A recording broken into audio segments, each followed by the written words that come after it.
Chasing life through electric streams, unlocking secrets, chasing dreams. Light bounces through the neon haze. We're wired for those endless days.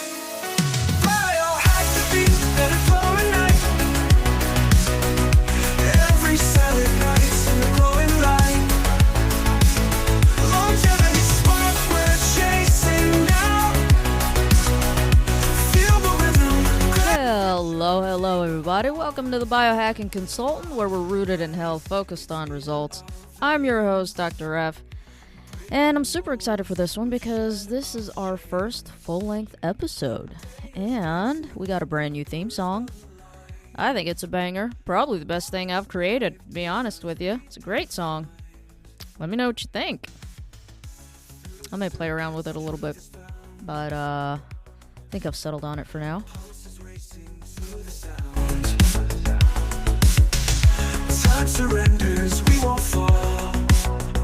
We're rewriting destiny's call. Biohack the beat, let it flow at night. Every cell ignites in the glowing light. I'm just super excited for this one. Welcome back for those who have subscribed. If you're brand new, hit that like and subscribe button or that follow button, whichever platform you're listening to us on. I'm Dr. F. I'm here to help you live longer, better, and happier and thrive as this world feels unstable. My goodness. Today we are talking about biohacking in tough times. Biohacking in this brutal economy. You don't need to break the bank. You don't need fancy, expensive gadgets. And biohacking, the word itself can be a little intimidating. It isn't just for the rich. It isn't just for Silicon Valley executives. It's ancient, it's affordable, and it's available for everybody. Bad economies like these, they test your resilience, and resilience starts in the body. And what we want to talk about is having the right mindset to overcome this economy and keeping yourself healthy. So we're going to talk about free or inexpensive hacks. We're going to talk about where to spend your money if you need to. And we're also going to talk about common mistakes to avoid. Because in this recession, people cut back, but your health is going to be the one non-negotiable thing.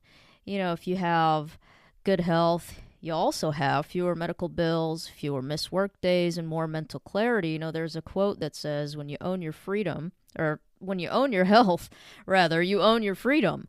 So that is the one thing you can actually, feel free with, is having that good health and that longevity. And anyone can be a biohacker. What does that even mean? It's basically like thinking like a scientist. You test, you observe, and you adjust based on your needs and based on your own body. So you see what works for you. You don't have to listen to me. You don't have to listen to anybody else. You just kind of take in these different things, these different methods, and just kind of test it out for yourself and see what works for you, because that's what it's all about. It's about how you feel and you feeling good at the end of the day. Historically, humans used breath work, fasting, movement before the word biohacking was even a thing. So we're going to talk about, first off, is foundational biohacking. Foundational, what does that even mean? That's just nature's free medicine, basically.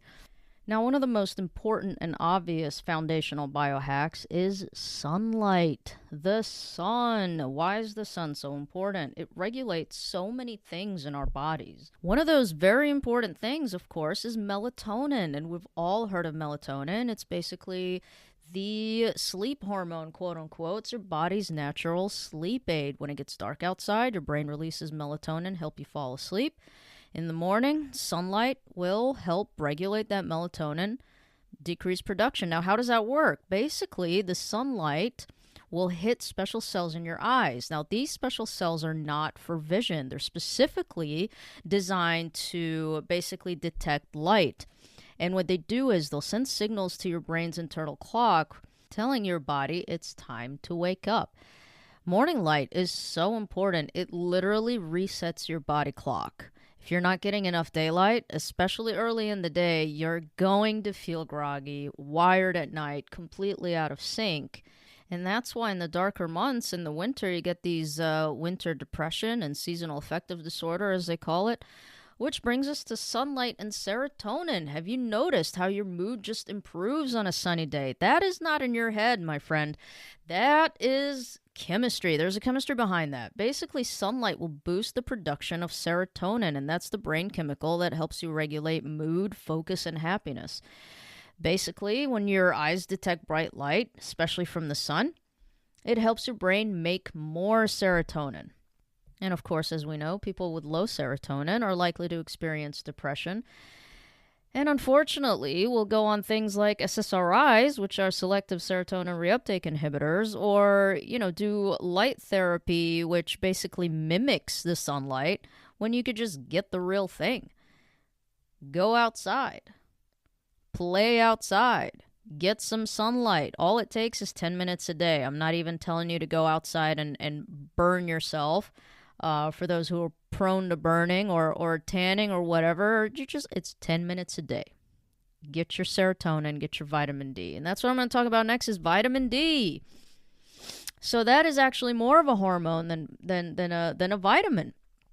It's really interesting how vitamin D works. So when UVB rays from the sun hit your skin, they start a chemical reaction that basically produces the active form of vitamin D in your kidneys. Vitamin D is a multitasker in your body. Basically, it'll help you absorb calcium, it supports your immune system, and it even plays a role in how your cells grow and repair themselves.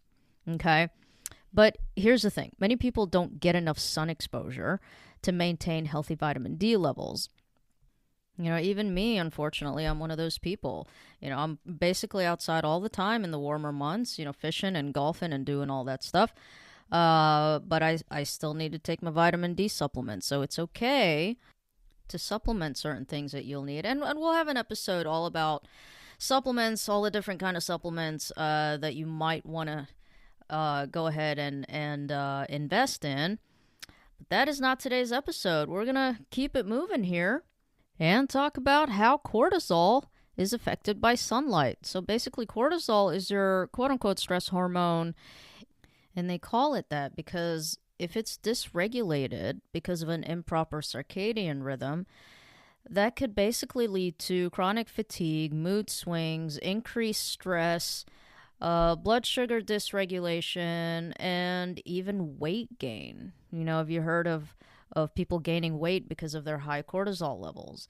And why are they high? They're only really supposed to be high during the early morning hours. That is how cortisol works. They reach their highest levels about 30 to 45 minutes after waking up. That is your cortisol awakening response, and it's supposed to gradually fall throughout the day. And what's supposed to happen is you're supposed to get your lowest levels at night to allow that melatonin to rise so you can get proper sleep. Now, if your cortisol levels are out of whack, what do you think's going to happen, right? So sunlight's very important for that as well.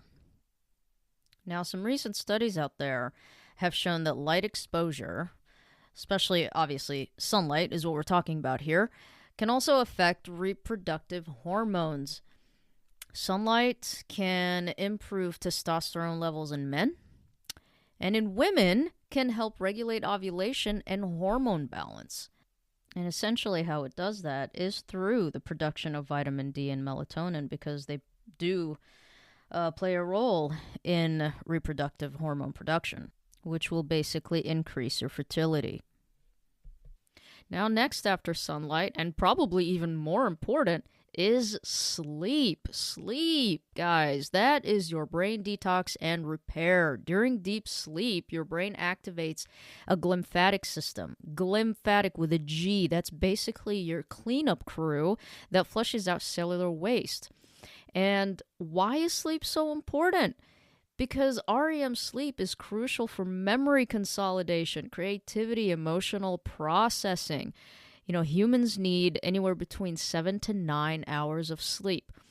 So for me, my sweet spot is 7 hours. Anything under 7, and I basically can't function. I mean, I'm just groggy, grumpy, all these things. You don't want to meet me with under 7 hours of sleep. It's not a good time.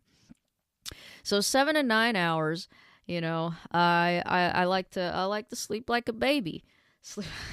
That reminds me of a song by Zach Top. That's the new one by him, called "I Never Lie." It's a pretty good song. Gets stuck in the head. How does it go? How does that song go? Because let's see if I remember how it goes here. I sleep like a baby. I never show up late for work. I don't drink whiskey. I don't know how it feels to hurt. I like that song. Anyway, sleep is also important for optimizing hormone balance. Again, just like sunlight, sleep regulates hormones like cortisol, melatonin, growth hormone, insulin, testosterone, and estrogen. Even leptin, which some people call your hunger hormone because it regulates how full and satiated you are. And how do you optimize your hormones? When it comes to your sleep, basically stop eating 2 to 3 hours before bed. That will improve your growth hormone and insulin sensitivity. Now, I know some of these fitness influencers and these bodybuilders will tell you something a little different, but keep in mind, their goal is not longevity. Their goal is just to get bigger muscles. Be show ready. That's it. And if you've noticed, bodybuilders don't tend to live very long lives. So I would not be listening to them for actual health and definitely not for longevity. Another thing you'll hear about, or you've been hearing about, are these blue light blocking glasses, or these apps or filters or what have you. Hate to break it to you, but they don't work. The only surefire way to eliminate blue light so that you're actually able to get a full night's sleep, your full 7 to 9 hours of sleep, is simply not having it around. Turn off any of your electronics, shut off your phone an hour before you plan on sleeping, and just put it away. Just put it away. And I know it's sometimes harder said than done. I'm guilty of it too. We're all laying there scrolling on our phones, looking at whatever, mind drain we're looking at, whether it's Instagram or checking emails or whatever. But that's what daytime is for. And because your deep sleep helps regulate hormones, obviously that's going to affect your metabolism. If they are dysregulated, no matter the amount of quote-unquote clean eating you do, or dieting that you do, you'll still be gaining weight. So what really happens when you're sleep deprived? It's not just about being grumpy or tired. You are basically promoting metabolic stress. So lack of sleep is going to increase your cortisol, which will inadvertently promote fat storage around your abdomen. Also, it's going to increase inflammation. And not just that. So our chromosomes have these end caps on them called telomeres. Okay, and these telomeres, when you are sleep deprived, basically they'll shorten. All right, they're basically linked to your sleep quality and the length of sleep, right? So when you're sleep deprived, these telomeres will shorten, and when they shorten, that process is somehow linked to aging, increased inflammation, and an increase in heart disease and cognitive decline. It's truly a remarkable thing what you can prevent just by sleeping well. So what are some hacks here for better sleep? What do you do about it, right? Well, temperature regulation.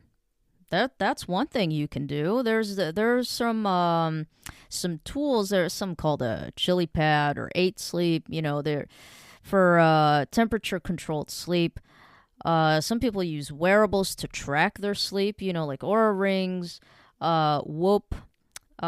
I personally have never used any of these. I just wear a pretty old school Fitbit, and that tracks my sleep. That's, I'm a minimalist when it comes to these things. So I'll just track how many hours of sleep that I've gotten and things like that. Make sure I get my 7 hours. Blackout curtains, like I mentioned before, blackout curtains are an absolute must. Sleep masks, For some people, white noise machines, I'm not a fan. I need complete silence when I sleep, but, again, whatever works for you. HRV tracking. HRV tracking, basically, what that'll do is measure how well your nervous system recovers overnight. Okay? But if you're not into the tools and the gadgets, again, that's not something you absolutely need, but it's something that you can invest in if you feel like you need it. Magnesium. Magnesium. The best kind of that, there are two kinds, but the one that I will suggest for sleep is magnesium glycinate. L-theanine also promotes relaxation, sleep. Anything non-stimulant adaptogens, like ashwagandha. My brother uses ashwagandha. Works very well for him. Basically, what that does is it'll lower nighttime cortisol, okay? And then just, some old school methods. Breath work. Certain breathing techniques will slow down your brain waves and help you to sleep. So basically, sleep is your body's most powerful biohacking protocol. Fix it, and then everything else will basically fix itself, like your focus, metabolism, immune system, mood, longevity. Everything starts falling into place. Of course, your body is a whole system. It's a very complex system. So sleep with other things, like we mentioned before, sunlight, all of that plays a big, big role together. Now, the next two foundational hacks I'm going to talk about are breathwork and movement. So breathwork is one that people really underestimate, and I think it's mostly due to really not knowing the science behind it or the techniques, or what, could happen or how it regulates your nervous system. But basically, so when you're slow breathing, when you are breathing less than 6 breaths per minute, okay, what that does is that'll directly activate your vagus nerve.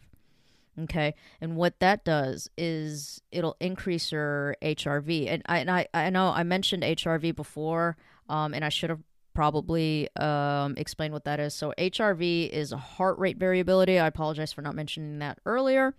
But also slow breathing will reduce cortisol levels.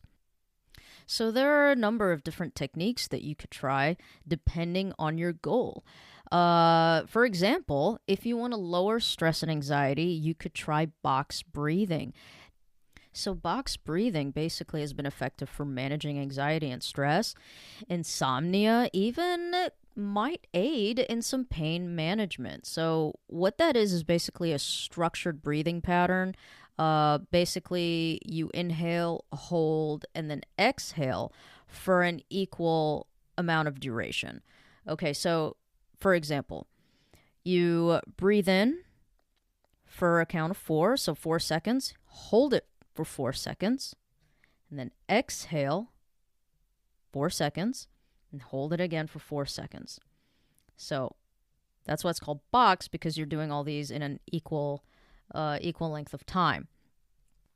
Now, another breathing method, if you wanted to increase oxygen efficiency, which improves mitochondrial function, is called the Buteyko method. So essentially what that is you inhale through your nose, you gently pinch the nose to hold the breath, and then you exhale also through the nose. Now, there are 2 breathing techniques that you can use for better sleep.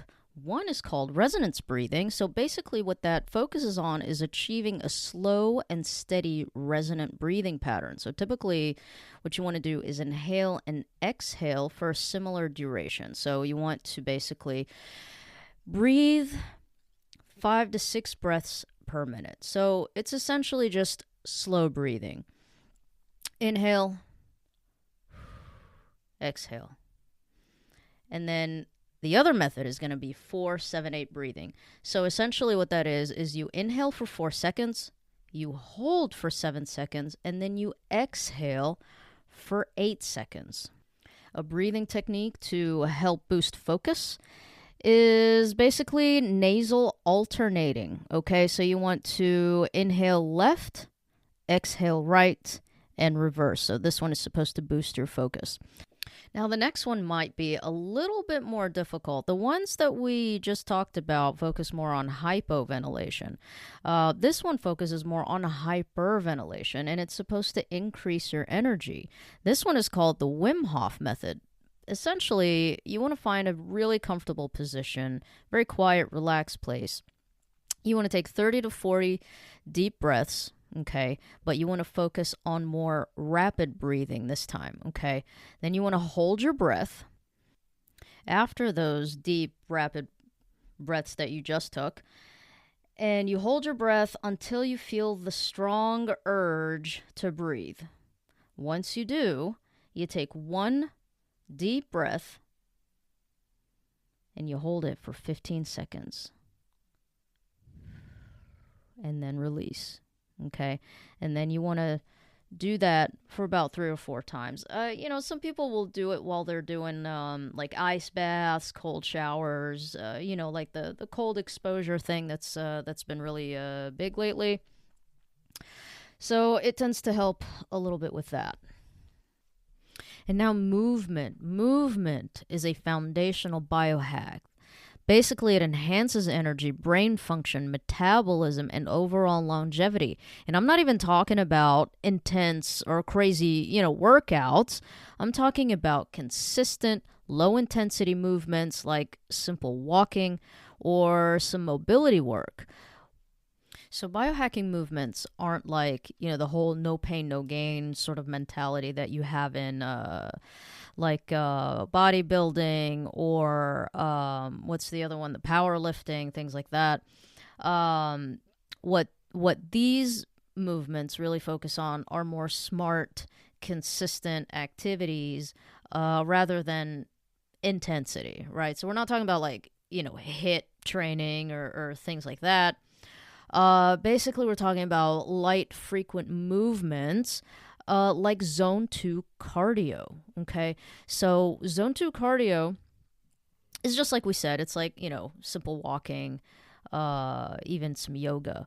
What it does is boost mitochondrial function, insulin sensitivity, metabolic flexibility, and it even increases your brain-derived neurotrophic factor, which basically supports memory, learning, and emotional resilience. There's a 2013 review in Frontiers in Psychology that confirms aerobic activity boosts BDNF levels and cognitive function.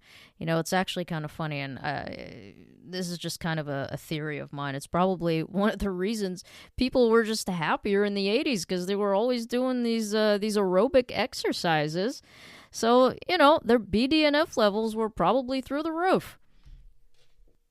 But in all seriousness, for people who work in offices or you're sitting down for most of the day, another hack that you can do basically is breaking up the prolonged sitting. With just standing and walking just around your desk, light activity, basically every 30 to 60 minutes. And what that does is it improves your blood glucose and lipid metabolism. And never mind, your actual skeletal function and movement.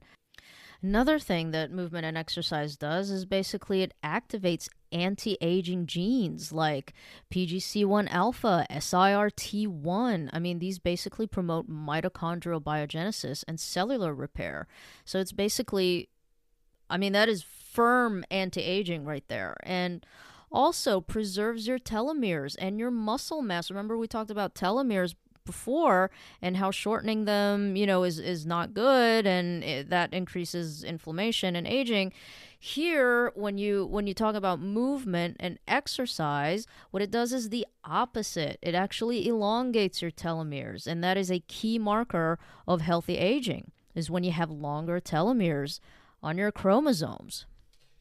And of course, not to mention all the stuff we already know, how it, exercise, of course, will improve your mood, increase dopamine and serotonin, and obviously improve cardiac function.